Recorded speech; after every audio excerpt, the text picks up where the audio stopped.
ചിരി ദാസേട്ടനെ അനുകരിക്കാൻ വേണ്ടി പനി നീരുമാനം ചുരിഞ്ഞല്ലും എന്നൊക്കെ പറഞ്ഞ് പാടി.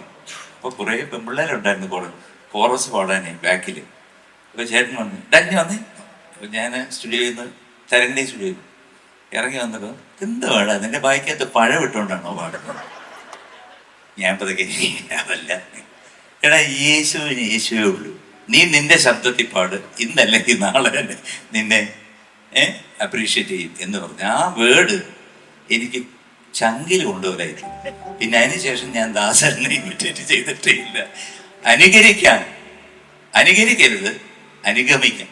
കാരണം അദ്ദേഹം ചെയ്യുന്ന പ്രവൃത്തികൾ, സൽപ്രവർത്തികൾ നമുക്ക് അനുഗമിക്കാം. ഒരുപാട് എണ്ണം ചെയ്യുന്നതൊന്നൊരു കാര്യമില്ല. ചെയ്ത ഓരോ പാട്ടുകളും കളഞ്ഞ പാട്ടുകളാണ് അദ്ദേഹം ചെയ്യുന്നത്. അത് സ്പീഡായാലും ക്ലാസിക്കലായാലും സ്ലോ ആയാലും.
സന്തോഷവും അഭിമാനവും തോന്നുന്ന ഒരു വേദിയാണിത്. ഒന്ന്, എനിക്ക് തോന്നണേ ഇത് 16-ാമത്തെ വർഷം. രാധാകൃഷ്ണൻ ചേട്ടൻ്റെ മുഖത്ത് നോക്കിയാൽ അറിയാം ഒരു പ്രത്യേക പ്രസാദം. എനിക്ക് തോന്നുന്നത് രാധാകൃഷ്ണൻ ചേട്ടൻ ഏറ്റവും കൂടുതൽ സന്തോഷിച്ചിട്ടുള്ള ഈ 16-ാം വർഷമായിരിക്കും. അതിനുള്ള കാരണം നിങ്ങൾക്കറിയാം. ആ കാരണം ഇനിയും ഉള്ളിടത്തോളം, ജീവനുള്ളിടത്തോളം കാലം തുടർന്നു പോകാൻ വേണ്ടി ഈശ്വരനോട് പ്രാർത്ഥിച്ചുകൊണ്ട് എൻ്റെ വാക്ക് ആരംഭിക്കും. എന്തിനെ ശരിയല്ലേ? ആ മുഖത്ത് നോക്കിയാൽ അറിയാം എന്തൊരു. രാധാകൃഷ്ണൻ ചേട്ടനെ പറയുകയാണെങ്കിൽ അദ്ദേഹത്തിൻ്റെ മനസ്സിൽ സ്നേഹിക്കാൻ മാത്രമേ അറിയുള്ളൂ അദ്ദേഹത്തിന്. ആരൊക്കെ എന്തൊക്കെ പറഞ്ഞാലും രാജശേഖരൻ ഒരിക്കൽ പറഞ്ഞിട്ടുണ്ട്, അതെല്ലാവർക്കും അറിയാവുന്ന കാര്യമാണ്. എല്ലാവരും സാറ്, മാഷ്, ഗുരു അങ്ങനെയൊക്കെ പോകും. രാധാകൃഷ്ണൻ ചേട്ടനെ മാത്രം നാട്ടുകാരെല്ലാവരും കൂടെ വർക്ക് ചെയ്തൊരു ചേട്ടനെ വിളിക്കുള്ളൂ, രാധാകൃഷ്ണൻ ചേട്ടൻ. ഒരിക്കലും രാധാകൃഷ്ണൻ മാഷ് എന്ന് പറഞ്ഞാൽ നമ്മൾ വേറെ ആരാണെന്ന് വിചാരിക്കും. അത് അദ്ദേഹത്തിൻ്റെ സ്വഭാവ ഗുണമാണ്. അത് ആ മുഖത്തുണ്ട്. നമ്മളിപ്പോൾ നോക്കിയാൽ, ആ ഫേസിൽ നോക്കിയാൽ അറിയാം. എനിക്ക് ഒരുപാട് കടപ്പാടുള്ളൊരു വ്യക്തിയാണ്. അപ്പൊ എന്ത് കടപ്പാടാണ്? അദ്ദേഹം തിരുവനന്തപുരത്ത്, ഞാൻ ചെന്നൈയിൽ.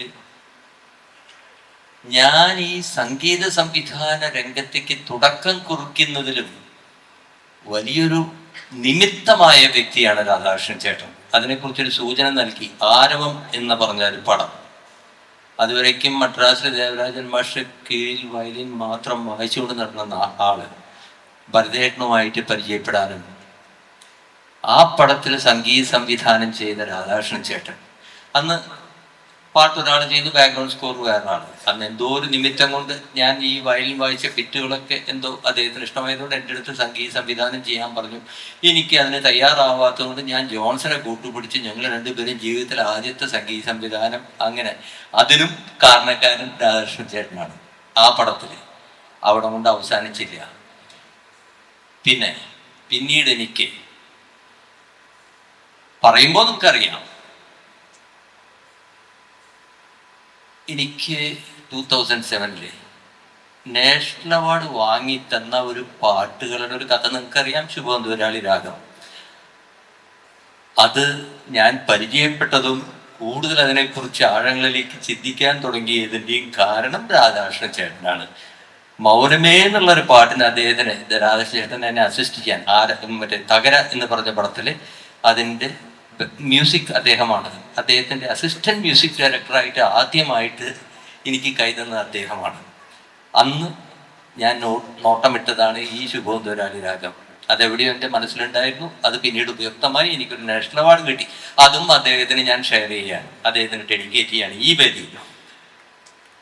അങ്ങനെ ഒരുപാട് പിന്നീട് ഞാൻ സംഗീത സംവിധാന രംഗത്ത് ഒന്നും കാര്യമായിട്ട് ബിസി ഒന്നും ആയിരുന്നില്ല. കുറച്ച് പടങ്ങളൊക്കെ ചെയ്തു, അത്രയേ ഉള്ളൂ. അങ്ങനെ ഇരിക്കുമ്പോഴാണ് ഒരു മണിച്ചിത്രത്താഴുണ്ടാകുന്നു. അതിലെ കുറച്ച് പാട്ടുകൾക്കും ഇതേപോലെ രാധാകൃഷ്ണൻ ചേട്ടനെ അസിസ്റ്റ് ചെയ്യാൻ എന്നെ വിളിക്കുന്നു. വേറെ ആരും അതിനു മുമ്പ് വിളിച്ചിട്ടില്ല.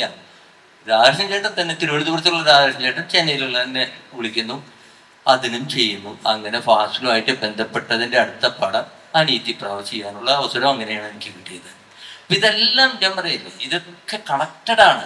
പക്ഷേ അദ്ദേഹത്തിൻ്റെ ആ ഒരു നല്ല മനസ്സ് മറ്റുള്ള എല്ലാ കലാകാരന്മാരെയും മേലെ കീഴെ ഒന്നുമില്ല, എല്ലാവരെയും സഹോദരന് തുല്യം സ്നേഹിച്ച ഒരു വ്യക്തിയാണ്. ഇപ്പൊ നമ്മളൊക്കെ എന്നെക്കാളൊക്കെ എത്ര സീനിയറാണ്, പക്ഷെ നമ്മളെ സ്വന്തം ഒരു എന്താ പറയുക കൂട്ടുകാരെ പോലെ നമ്മളെ കണ്ട് നമ്മളെ സ്നേഹിച്ച് നമ്മളോട് ഇടപഴകാറുള്ളത്. അത്രയും ആ ഫേസിലുകൊണ്ട് അദ്ദേഹത്തിൻ്റെ എല്ലാ അദ്ദേഹത്തിൻ്റെ നമ്മളോട് പെരുമാറുന്ന രീതിയിലെല്ലാം നമുക്ക് നോക്കിക്കാണാം. പിന്നെ അദ്ദേഹത്തിന് മറ്റൊരു പ്രത്യേകത കൂടിയുണ്ട്. അതെന്താണെന്ന് വെച്ച് കഴിഞ്ഞാൽ അദ്ദേഹത്തിൻ്റെ പ്രായം തോന്നിക്കില്ല. അതിന് ഒരു ഉദാഹരണം പറയാം. ശ്രീകുട്ടനൊക്കെ എനിക്ക് വേണ്ടിയിട്ട് പാട്ട് പാടിയിരുന്ന സമയത്ത് അന്ന് ഒരു കാരണം കൊണ്ട്, അന്ന് ഞങ്ങളുടെയൊക്കെ ഒരു കോമൺ സുഹൃത്തുണ്ട്, ജോൺ ആന്റണി ഗിറ്റാറിസ്റ്റ്. അദ്ദേഹത്തിന്റെ വീട്ടിലേക്ക് രാധാകൃഷ്ണൻ ചേട്ടന്റെ കമ്പോസിങ് ഗിറ്റാറിസ്റ്റ് കൂടിയായിരുന്നു. രാധാകൃഷ്ണൻ ചേട്ടൻ ജോൺ ആന്റണിയുടെ വീട്ടിൽ വരുന്നു, നേരെ ഓപ്പോസിറ്റ് എൻ്റെ വീട്. അപ്പൊ ഞാൻ ഫുൾ ടൈം വയലിൻ വായിക്കാൻ വീട്ടിലുണ്ടാവാറില്ല. ഞാൻ അവിടെ ഉണ്ടെന്നുള്ള ധാരണയിൽ വീട്ടിൽ വരുന്നു, എൻ്റെ വൈഫിനെ കാണുന്നു. വൈഫ് എന്തോ പറഞ്ഞയച്ചു. ഞാൻ വന്നപ്പോ പറഞ്ഞു ഒരു ചെക്കൻ വന്നിട്ടുണ്ടായിരുന്നു എന്ന് പറഞ്ഞു. ചെക്കനാ? ശ്രീകുട്ടൻ്റെ ആരോ? ഞാൻ പറഞ്ഞു എങ്ങനെയുണ്ട്? ഒരു ചുണ്ടൊക്കെ ചുവന്ന് ഇതൊക്കെ. ആ അതെ ഒരു ജുബയൊക്കെ ഇട്ട്. അതെ ഡി ശ്രീകുട്ടൻ്റെ ചേട്ടനാണത്, 10-15 വയസ്സ് കൂടുതലുള്ള ഒരു ചേട്ടൻ. അതെയോ? കണ്ടു കഴിഞ്ഞാൽ തോന്നില്ല കേട്ടോ എന്നെ വൈഫ് പറഞ്ഞു. അതെന്തുകൊണ്ടാണെന്നറിയോ ഞാനിത് പറയുന്നത്? ഇതിപ്പോ അദ്ദേഹത്തിന് പ്രായം കുറവോ കൂടുതലോ അതൊന്നും, അത് ഏറ്റവും കൂടുതൽ ഫീൽ ചെയ്തത് അദ്ദേഹത്തിന്റെ സഹധർമ്മിണിയാണ്. അവരുടെ വീട്ടിൽ പോയി അറിയാം അവർ തമ്മിലുള്ള ആ ഒരു എന്താ പറയാ പൊരുത്തം. പക്ഷേ അദ്ദേഹത്തിന്റെ സ്വഭാവം, അദ്ദേഹത്തിന്റെ മനസ്സ്, ആ മനസ്സാണ് ആ പ്രായം തോന്നിക്കാത്തത്. നമ്മുടെ മനസ്സ് ശുദ്ധമായി ഇരുന്നു കഴിഞ്ഞാൽ മറ്റുള്ളവരെ സ്നേഹിക്കാൻ നമ്മൾ ആരോടും ഒരു പകയില്ല, ഒരു എന്താ പറയാ ഒരു നമുക്ക് അസൂയയില്ല. ഒരാൾ നല്ലത് ചെയ്തു കഴിഞ്ഞാൽ ഉടനെ, ഇപ്പൊ ഞാൻ കാതോടുകാതോരം പാട്ട് ചെയ്തപ്പോ എത്ര പ്രാവശ്യം എൻ്റെ അടുത്ത് പറഞ്ഞിരിക്കണെന്നറിയോ ആ പാട്ടുകളെ കുറിച്ച് നല്ലത് മറ്റുള്ളവർ. അപ്പൊ ഞാൻ ചേട്ടൻ വലിയ മ്യൂസിക് ഡയറക്ടറാണ്, നമ്മളെ കുറിച്ചിട്ട് ഞാൻ ഒരു കൊച്ചു പയ്യനായിട്ട് ചെയ്തു വന്നു. അതാണ് അദ്ദേഹത്തിന്റെ മനസ്സ്. ഒരു കാര്യം കൂടി പറഞ്ഞിട്ട് ഞാൻ നിർത്താം. ഇന്നും അന്നും എൻ്റെ മനസ്സിൽ ഉള്ളൊരു കാര്യം, ഒരുപാട് എണ്ണം ചെയ്യുന്നതൊന്നൊരു കാര്യമില്ല. ചെയ്ത ഓരോ പാട്ടുകളും കളഞ്ഞ പാട്ടുകളാണ് അദ്ദേഹം ചെയ്തിരുന്നത്. അത് സ്പീഡായാലും ക്ലാസിക്കലായാലും സ്ലോ ആയാലും സംശയമില്ല. അദ്ദേഹം നമ്മളൊക്കെ പറയും എന്തെന്ന് മലയാളത്തിലെ ദേവരാജൻ മാസ്റ്റർ എൻ്റെ ഗുരു, ദക്ഷിണാമൂർത്തി, ബാബുരാജ് എന്നാണ് നമ്മൾ പറയാ. പക്ഷെ എണ്ണക്കുറവുള്ളത് കൊണ്ടായിരിക്കാം.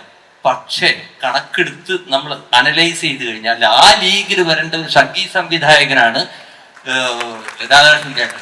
എന്താ കുറവുള്ളത്? എണ്ണം കുറവായിരിക്കും. കാരണം അത് എണ്ണം കുറവാനുള്ള കാരണമുണ്ട്.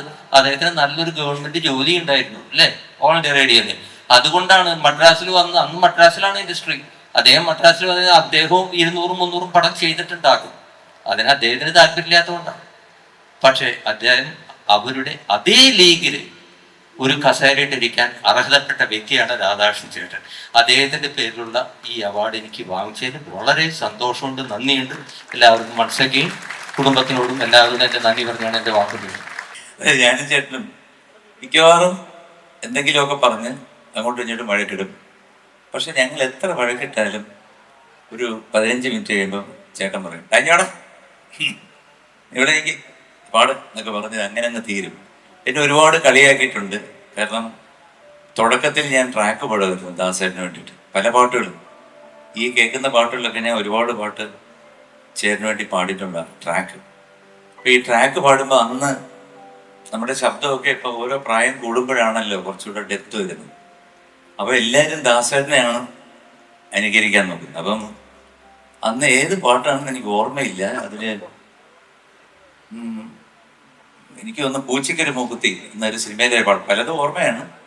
ആ പാട്ട് പനിനീരുമാനം.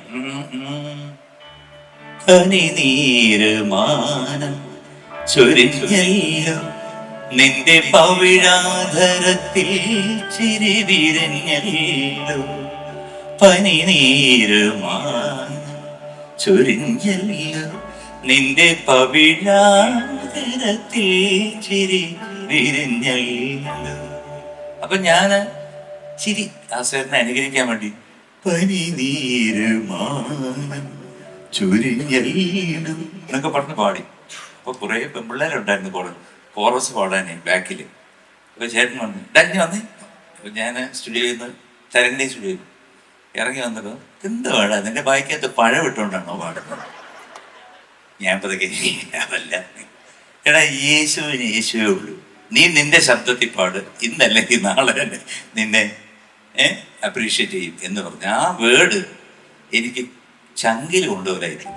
പിന്നെ അതിനുശേഷം ഞാൻ ദാസനെ ഇമിറ്റേറ്റ് ചെയ്തിട്ടേ ഇല്ല. അനുകരിക്കരുത്, അനുഗമിക്കാം. കാരണം അദ്ദേഹം ചെയ്യുന്ന പ്രവൃത്തികൾ, സൽപ്രവൃത്തികൾ നമുക്ക് അനുഗമിക്കാം. അതുപോലെ തന്നെ സൂര്യകിരീടം, അത് ഒരു രക്ഷയില്ലാത്ത വഴക്കായി. അത് ഞങ്ങളുടെ കുടുംബത്തോട് കണ്ടിരിക്കുന്നു. ഇതിലെല്ലാം സപ്പോർട്ടായിരുന്നു കേട്ടോ. എൻ്റെ ചേച്ചിയും പിന്നെ ആരൊക്കെ ഉണ്ടായിരുന്നു എനിക്ക് ഓർമ്മയില്ല, എല്ലാവരും ഉണ്ടായിരുന്നു. ഞങ്ങളുടെ കുടുംബം മുഴുവനുണ്ട്. അപ്പോൾ എൻ്റെ ഓർമ്മയിൽ പ്രസാദ് 70 അമ്മ തിയേറ്ററിൽ സൂര്യകിരീടം എല്ലാം പഠിച്ചു. അന്ന് ഇതുപോലെ കുത്തിയെടുക്കുന്നൊന്നുമില്ല, ഒറ്റ ടേക്കല്ലേ. അപ്പോൾ വയലിൻസ് റെഡി, എല്ലാം ready, rolling, take number 1, silence എന്ന് പറഞ്ഞു. അപ്പൊ നമുക്ക് ഈ സൈലൻസ് കേൾക്കുമ്പോഴത്തേക്ക് കയ്യിൽ നിന്നൊരു വിറയിലെന്ന്, ഇപ്പോഴും അങ്ങനെയാണ്. എന്നാലും അവിടെ ഉടനെ ചേട്ടന് വന്നിട്ടുണ്ട്, ഒരു സെക്കൻഡ് എന്ന് പറഞ്ഞു, എടാ നീ വന്നേ. അപ്പൊ ഞാൻ ഇവിടെ ചെന്നു, എടാ നീ ആ സൂര്യകിരീടത്ത് പാടിക്കുന്നു. സൂര്യകിരീടം വീണുടഞ്ഞു ഒരു സംഗതി, വീണുടഞ്ഞു കറക്റ്റാണ്. ഇതാണ് ഞാൻ പഠിച്ചു വെച്ചിരിക്കുന്നത്, ടേക്കാണ്. ചേട്ടൻ പറഞ്ഞു, എടാ ഈ സംഗതി പാടുന്നതിനെക്കാട്ടില് ആ സംഗതിക്കൊരു സുഖം കൊടുത്തു ഒന്ന് വരിച്ച് പാടിയാൽ നന്നായിരിക്കും. ഞാൻ ചോദിച്ചു എങ്ങനെ? പറഞ്ഞു പാരയാണ് കേട്ടോ. സൂര്യകിരീടം വീണുടഞ്ഞു, it's very difficult to sing. സൂര്യകിരീടം വീണുടഞ്ഞു രാവിൽ, അത് സംഗതിയില്ല, നോട്ട്സ് മാത്രം ടച്ച് ചെയ്തവര്. ഞാൻ പറഞ്ഞു ചേട്ടാ ഇപ്പൊ പറഞ്ഞത് എങ്ങനെയത്? നീ വലിയ പാട്ടുകാരനല്ലേ, നീ പാട്. ഞാൻ പറഞ്ഞു അതിനുമാതിരി വർത്താനം പറയരുത്. അവസാനം ഞങ്ങൾ അടിയായി, ടേക്ക് നിർത്തി വെളിയിൽ പോയി. പിന്നെ ചേട്ടൻ വന്നു, എടാ പാടുക, ഒരു ധൈര്യം കിട്ടി. അങ്ങനെ അത് പാടി. അങ്ങനെ പറയാൻ പോയി കഴിഞ്ഞാൽ ഒരുപാട് സംഭവമാണ്. പക്ഷെ ചേട്ടൻ, ഞാൻ പറഞ്ഞ പോലെ ഒരു രക്തമല്ലേ ഞങ്ങളെല്ലാം, blood is thicker than water. കാരണം ഇത് ചേട്ടൻ്റെ മോനെ ഇവിടെ ഇരിപ്പുണ്ട്, മോൻ്റെ മോളുണ്ട്, അതുപോലെ തന്നെ ഒരുപാട് പേരുണ്ട്. ഇവരൊക്കെ കാണുന്നതിന് മുമ്പ് ഞാൻ എൻ്റെ ചേട്ടനെ കണ്ടതാണല്ലോ. ആ കഥകൾ ഞാനിപ്പോൾ പറയുന്നില്ല.